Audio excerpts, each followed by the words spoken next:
Hello everyone, this is Nicole. Thank you so much for joining me and I hope you're having a great day. Today I'm going to create a project using one of a brand new product from Ulta New that was just released today. Before we get started, I wanted to let you know that all the products that I will be using in this video tutorial can be found in the description link below, right below the video screen. So let's go ahead and get started. These are, I should say, floral cover die A and B from Ulta New. Ulta New just released few sets of those cover dies that are designed to work together. So there are Cityscape A and B. There's also Medallion A and B. You can cut them out and layer on top of each other to create a very fun dimensions for your project.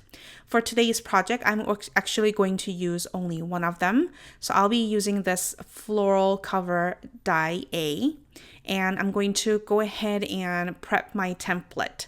You can definitely use the die cut piece directly onto your card or your layouts to create a dimensional look. But on today's project, I decided to use this as a template for my embossing paste. I wanted to create a project with a different dimension. So after those are cut, I'm going to place this on top of my watercolor cardstock. This is going to work as kind of like a temporary stencil.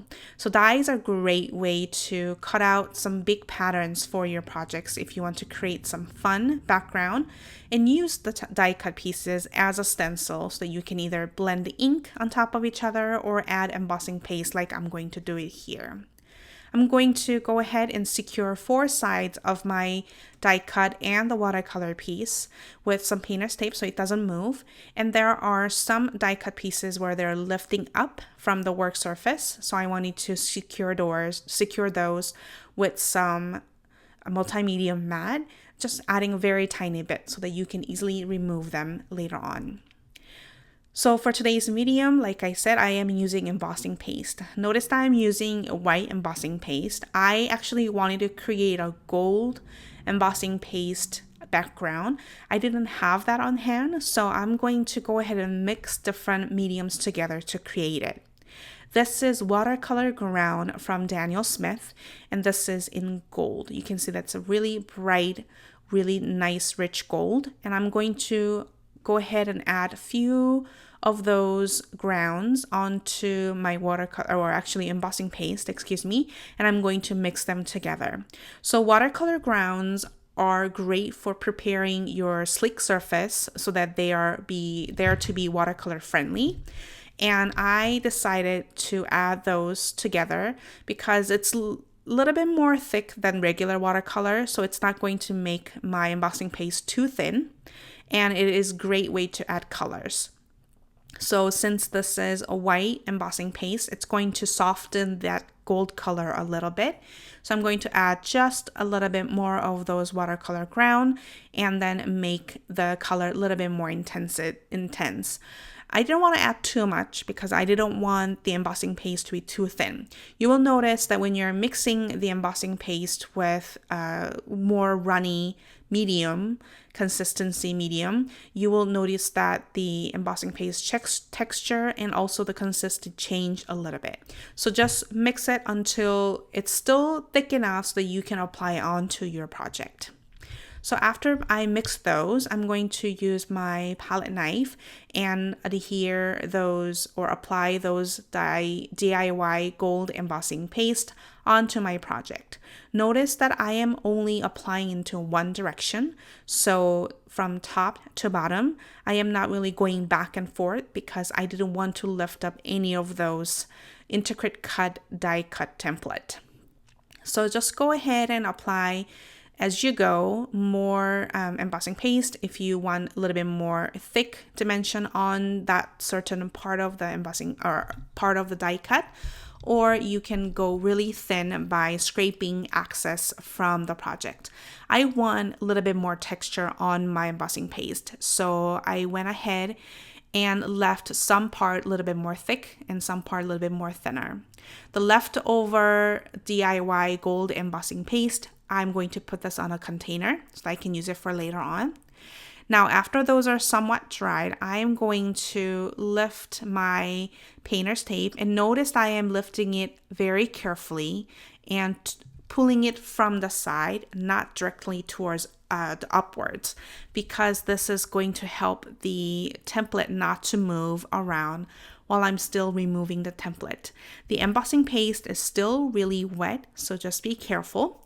So after I remove 3 sides, I'm going to remove the actual template. And notice that because we added a little bit of those multi-medium matte on certain spots, it kind of stuck, but I can easily remove it using my tweezer. So I'm going to go ahead and clean the area, and I'm going to let this dry overnight. And you can see it's really hard to see on the camera or on the photograph, but you can actually see that in person. There's really tiny specks of gold. It's actually really beautiful and elegant. So I actually let this dry overnight, and I'm coming back to my project. I'm going to directly adhere the whole piece onto my Nina Solar White card base using some foam tape. Notice that the color changed in the camera. My lighting was a little bit different, but take it as a really soft yellow gold in real person. So after adding that onto my card base, I'm going to go ahead and work on my sentiment. Because the background is really detailed and very dimensional and also very bright, I wanted to go ahead and contrast my sentiment by using a black cardstock with a very simple greeting. So I'm going to go ahead and use Altenews birthday greetings stem set, and I actually chose the sending birthday hugs greetings from the set.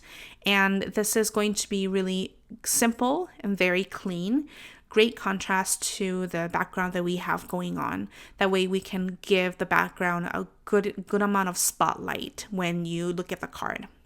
So I prepped my I prepped my black cardstock with some anti-static powder. I stamped the greeting with Versamark ink pad, and then I'm going to go ahead and pour some white embossing powder. This is Wow Bright White embossing powder in super fine, great for sentiments and thin lines. And I'm going to heat set the embossing powder using my heat tool. So I'm going to just zap it really quick, and I'm going to trim it by adhering the strip onto the card base. I use the foam tape as well to adhere that onto the card base, and I'm going to trim the excess using my scissors. And that actually finishes the card for today. I didn't add any other touches. I just wanted the background to kind of speak for itself. And that finishes the card for today. I hope you enjoyed, and I hope you get to take out the products that you already have and kind of mix it together to create a fun medium for your project. If you enjoyed today's video, please give it a thumbs up. And if you're new to my channel, please hit the subscribe button. All the products that I use in today's video are listed below, or you can go to my blog at scrapsandstamps.com to see a full supplies list there. I also have a giveaway in that area, so make sure to enter to win some goodies. Thank you so much for joining me, and I will catch you next time with a brand new video tutorial. Have a wonderful day. Bye-bye.